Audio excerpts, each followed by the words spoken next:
Hello बच्चों, आप सभी को बोर्ड सारथी में हार्दिक स्वागत है। आपको जैसे कि पता है कि आपकी बोर्ड एग्जाम 14 मार्च से स्टार्ट होगी और झारखंड एकेडमिक काउंसिल की ओर से मॉडल क्वेश्चन पेपर जारी कर दिया गया।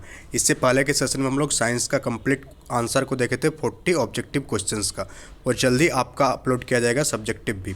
इस सेशन में हम लोग देखेंगे आपका सामाजिक विज्ञान का टोटल 40 क्वेश्चंस का आंसर। सामाजिक विज्ञान को आप पढ़े होंगे, इस सब का चेक भी होगा कि आप कितना तैयारी किए हैं और क्या क्या बाकी है। तो पहला क्वेश्चन आपसे पूछा गया है कि राष्ट्रवाद में एक निश्चित भौगोलिक क्षेत्र में रहने वाले जनता इनमें से किसके द्वारा जुड़ी होती है।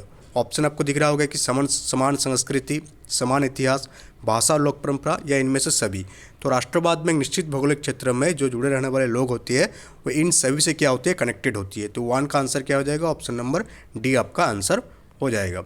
आगे बढ़ेंगे, आप क्वेश्चन नंबर 2 को देखेंगे। क्वेश्चन नंबर 2 पूछा गया कि जर्मनी के एकीकरण में भूमिका निभाने वाले जो बिस्मार्क थे वो कहाँ के चांसलर थे। तो बिस्मार्क जो है पर्सा के चांसलर थे। कहाँ के? पर्सा के चांसलर थे। और 1871 में वो चांसलर बने थे।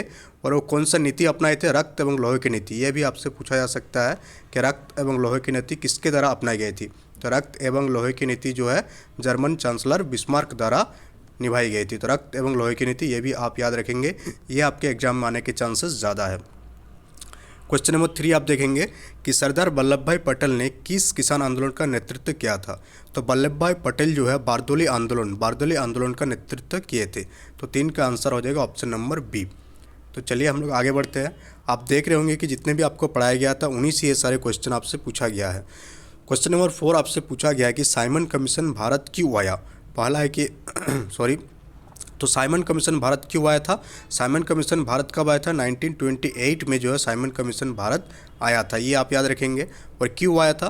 तो साइमन कमीशन भारत आया था कि भारत में जो संवैधानिक व्यवस्था बनाई गई थी उसका कार्यशैली का अध्ययन करने के लिए वो भारत आए थे। अब हम लोग आगे बढ़ेंगे और क्वेश्चन नंबर 5 को देखेंगे। क्वेश्चन नंबर 5 आपसे पूछा गया है कि प्राचीन काल में किस स्थल मार्ग से एशिया और यूरोप का व्यापार होता था। तो रेशम मार्ग से जो है प्राचीन काल में एशिया और यूरोप के बीच व्यापार होता था, यानी 5 का आंसर हो जाएगा बी। चलिए हम लोग आगे बढ़ेंगे और क्वेश्चन नंबर 6 को देखेंगे। क्वेश्चन नंबर 6 पूछा गया है कि गाड़ियों के उत्पादन के लिए असेंबली लाइन का प्रयोग अमेरिका में सबसे पहले किसने किया था। तो असेंबली लाइन का प्रयोग सबसे पहले कौन सा कंपनी ने किया था? Henry Ford. हेनरी फोर्ड ने जो है असेंबली लाइन का सबसे पहले प्रयोग किया था। 6 का आंसर हो जाएगा आपका डी। असेंबली लाइन का प्रयोग करने से क्या लाभ हुआ था? जब असेंबली लाइन का प्रयोग नहीं होता था, यानी कि 1898 में जब गाड़ी का उत्पादन कितना होता था? 50। और जब असेंबली लाइन का प्रयोग करने लगा तो 1908 में उसका उत्पादन बढ़ के कितना हो गया? 241, यानी कि 5 गुना के लगभग उत्पादन बढ़ गया असेंबली लाइन के प्रयोग करने से। क्वेश्चन नंबर 7 को आप देखेंगे कि डॉन ऑफ द सेंचुरी नामक चित्र में किसका महिमा मंडन है। तो ये पिक्चर आपका हिस्ट्री बुक में है क्लास 10th का, उसमें आप देखेंगे डॉन ऑफ द सेंचुरी। उसमें एक महिला जो है दिखाई दे रही होगी आपके पेंटिंग में। तो उस पेंटिंग किसके लेकर है? इंडस्ट्रियलाइजेशन, यानी कि औद्योगिकरण के लिए वो पेंटिंग प्रसिद्ध हुआ। क्वेश्चन नंबर 8 की स्पिनिंग जेनी मशीन किस प्रक्रिया में वृद्धि की। तो स्पिनिंग जेनी मशीन जो है कताई की प्रक्रिया में क्या वृद्धि की। तो 8 का ऑप्शन हो जाएगा ए। अब हम लोग आगे बढ़ेंगे, क्वेश्चन नंबर 9 को देखेंगे। क्वेश्चन नंबर 9 आपसे पूछा गया कि भारत में पहला प्रिंटिंग प्रेस किनके द्वारा लाया गया था। तो भारत में पहला प्रिंटिंग प्रेस जो है पुर्तगालियों द्वारा लाया गया था। किसके द्वारा? पुर्तगालियों द्वारा। क्वेश्चन नंबर 10 कि गैली क्या है। तो गैली क्या है? गैली एक धातुई फ्रेम है। क्या एक धातुई फ्रेम है गैली। तो इस प्रकार 10 क्वेश्चन जो टोटल आपका हिस्ट्री से पूछा गया, हिस्ट्री आपका कंप्लीट हो गया। अब हम लोग आगे बढ़ेंगे और देखेंगे आपका पॉलिटिकल साइंस ये क्वेश्चन है कि क्वेश्चन नंबर 11 आपसे पूछा गया है कि यदि सरकार के विभिन्न अंगों विधायिका, कार्यपालिका और न्यायपालिका के बीच सत्ता का बंटवारा रहता है तो उसको किस प्रकार का वितरण कहा जाता है। तो विधायिका, कार्यपालिका, न्यायपालिका इस प्रकार का अगर वितरण रहा तो उसे हम लोग क्या बोलते हैं? उसे हम लोग बोलते हैं क्षैतिज वितरण, हॉरिजॉन्टल वितरण, क्षैतिज वितरण। क्वेश्चन नंबर 12 कि भारतीय संघ में इस समय में कितने राज्य और कितने संघ क्षेत्र है। तो इस समय जो 28 राज्य और 8 संघीय क्षेत्र है, 8 यूनियन टेरेटरीज है और 28 स्टेट्स है। तो 12 का आंसर हो जाएगा आपका ऑप्शन नंबर बी। तो आप देख पा रहे होंगे किस प्रकार के क्वेश्चन पूछे जा रहे हैं आपके मैट्रिक बोर्ड एग्जाम में। इसी प्रकार का तैयारी आपको बोर्ड सारथी चैनल में किया जाएगा, तो चैनल सब जुड़ जाइएगा। क्वेश्चन नंबर 13 आपको पूछा गया कि मैक्सिको का जो ओलंपिक की कहानी, एक कहानी दिया हुआ हो आपका पॉलिटिकल साइंस बुक में, वो किस आंदोलन से संबंधित है। तो वह अश्वेत शक्ति आंदोलन से संबंधित है। किससे? अश्वेत शक्ति आंदोलन से संबंधित है आपका कौन सा? मैक्सिको की ओलंपिक कहानी। हम लोग आगे बढ़ेंगे। अब हम लोग देखें क्वेश्चन नंबर 14 की ओर जाएंगे हम लोग। क्वेश्चन नंबर 14 कि संविधान के किस अनुच्छेद द्वारा अस्पृश्यता को समाप्त कर दिया गया, यानी अनटचेबिलिटी को समाप्त कर दिया। तो संविधान के अनुच्छेद 17 आर्टिकल 17 के द्वारा जो है अस्पृश्यता को जो है समाप्त कर दिया गया। क्वेश्चन नंबर 15 आपसे पूछा गया कि बामसेफ किसका संगठन है।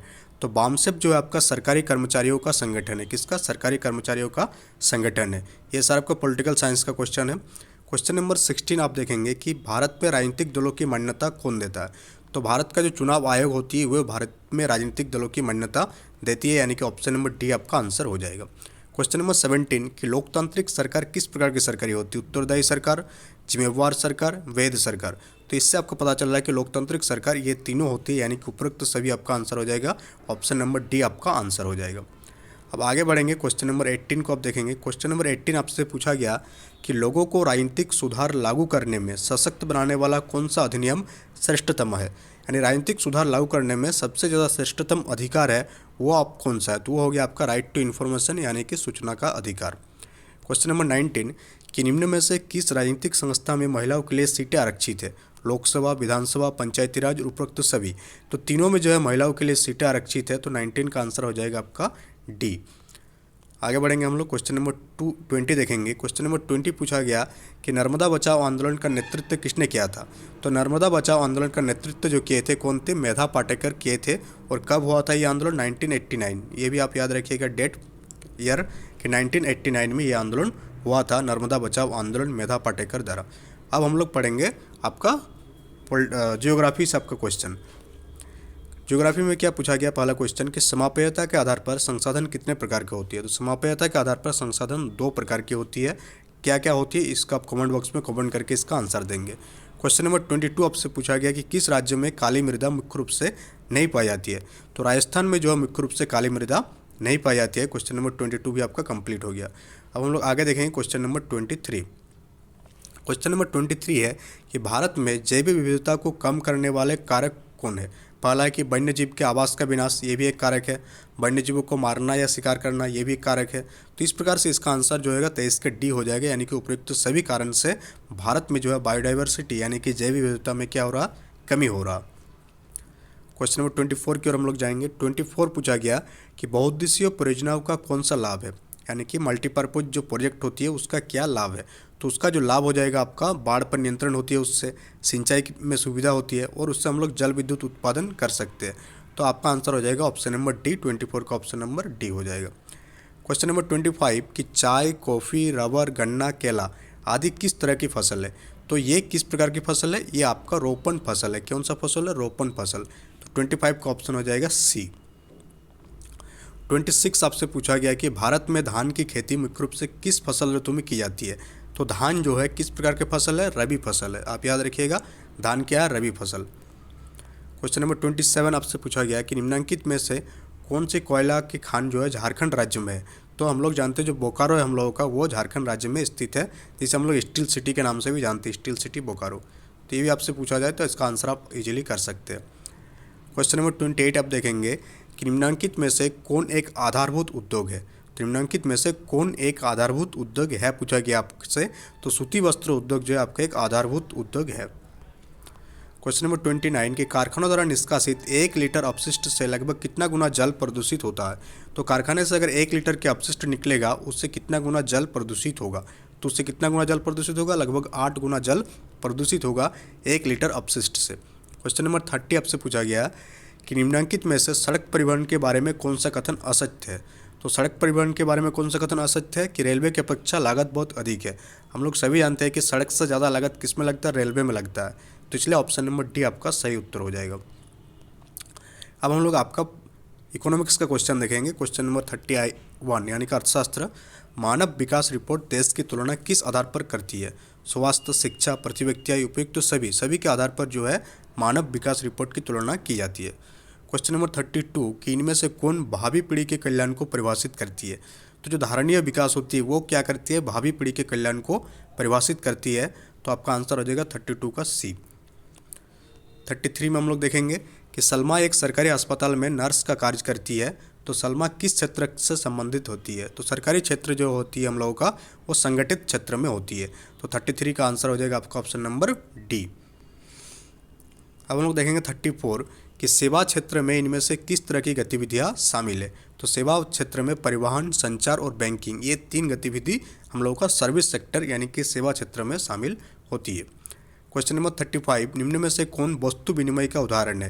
यानी कि एक वस्तु के बदले आप दूसरा वस्तु लेंगे तो उसे हम लोग बोलते हैं वस्तु विनिमय प्रणाली, जो कि पहले हम लोगों का चलती थी सिस्टम में। तो एक गाय के बदले 5 बकरी का सौदा जो है ये एक वस्तु विनिमय प्रणाली है, वस्तु के बदले वस्तु लिया गया। क्वेश्चन नंबर 36 कि व्यापारिक बैंक का क्या कार्य है। तो व्यापारिक बैंक शाखा निर्माण करते हैं, लोन प्रोवाइड करते हैं और आप पैसा भी जमा करते हो उसमें। तो 36 का आंसर हो जाएगा ऑप्शन नंबर डी, 36 का डी आपका सही उत्तर हो जाएगा। 37 पूछा गया आपसे कि बहुराष्ट्रीय कंपनियों का डैश देशों में उत्पादन पर नियंत्रण होती है। तो जो मल्टीनेशनल कंपनीज होती है वो एक से अधिक देशों में व्यापार कर सकते हैं और उसको उत्पादन का नियंत्रण होती है। क्वेश्चन नंबर 38 कि फोर्ड मोटर किस देश की कंपनी है। तो फोर्ड मोटर जो है अमेरिका की कंपनी है। क्वेश्चन नंबर 39 कि हॉलमार्क किस प्रकार की वस्तुओं की गुणवत्ता का प्रमाणक चिन्ह है। तो हॉलमार्क जो है आभूषण का गुणवत्ता का प्रमाणिक चिन्ह है। क्वेश्चन नंबर 40 कि राष्ट्रीय उपभोक्ता दिवस किस तिथि को माना जाता है। तो राष्ट्रीय उपभोक्ता दिवस जो है आपका 24 दिसंबर को मनाया जाता है। तो आप इस प्रकार से हम लोग क्या देखें, टोटल 40 ऑब्जेक्टिव क्वेश्चंस का आंसर देखें। ऐसे हम सब्जेक्टिव का भी आपको अपलोड कर देंगे, तो चैनल के साथ आप बने रहिएगा। एग्जाम तक कंप्लीट प्रिपरेशन आपको करा दिया जाएगा आपका बोर्ड एग्जाम का। That's all for today, thank you.